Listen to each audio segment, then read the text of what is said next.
৫৬তে পা রাখলেন মাধুরী দীক্ষিত। তার হাসি, চোখের ভাষা, নাচের মুদ্রা আর অভিনয়ের গুণে মুগ্ধ অগণিত ভক্ত।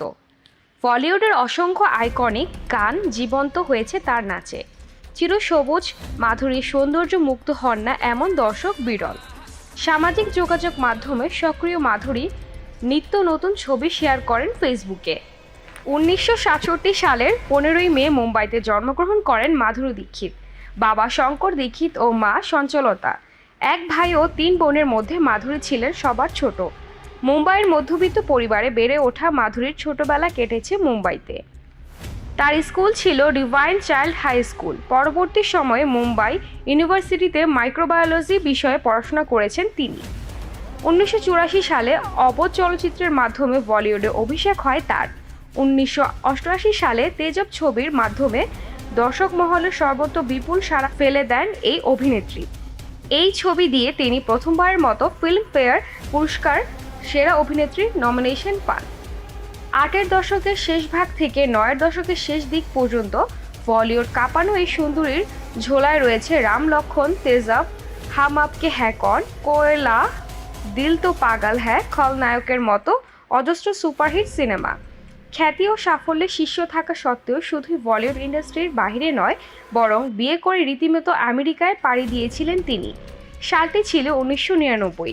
মার্কিন নাগরিক ও প্রবাসী ভারতীয় ডাক্তার সিরাম নেনের সঙ্গে সাত পাকে বাঁধা পড়েছিলেন বলিউডের ধকধক গার্ল। বলাই বাহুল্য, মাধুরীর এই পদক্ষেপে চমকে গিয়েছিলেন বলিউড। নিজের এক সাক্ষাৎকারে বড় পর্দার আইকনিক গানগুলোর প্রসঙ্গে মাধুরী বলেন, সিনেমার গানে নাচা আর এমনিতে নাচ করা কিন্তু অনেক আলাদা। এমনিতে নাচার সময় আপনাকে দর্শক আর সীমানা মাথায় রাখতে হবে। সিনেমার গানের ক্ষেত্রে মুখের অভিব্যক্তি, ক্যামেরার আর প্রপোজ। এই সাক্ষাৎকারে স্মৃতি হাতরে মাধুরী আরও বলেন, তাম্মা তাম্মা গানে তো একটি শট ৪০ বারও নেওয়া হয়েছে।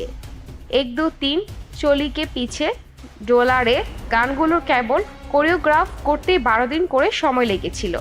চলিকে পিছে গানের শ্যুট করার সময় সেটে এত প্রপোজ ছিল যে পরিচালক সুভাষ ঘাই বলেছিলেন, আমি কোন দিকে তাকিয়ে কি দেখব তাই তো বুঝতে পারছি না।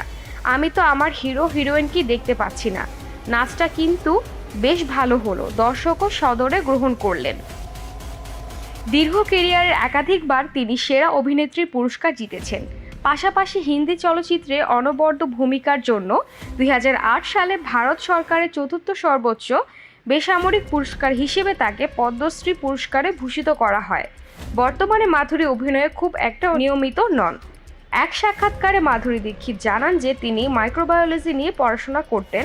মাইক্রোবায়োলজি বা প্যাথোলজিতে তিনি ক্যারিয়ার তৈরি করতে চেয়েছিলেন, কিন্তু ঘটনাচক্রে তিনি চলচ্চিত্র জগতে আসেন এবং জয় করেন অগণিত মানুষের হৃদয়।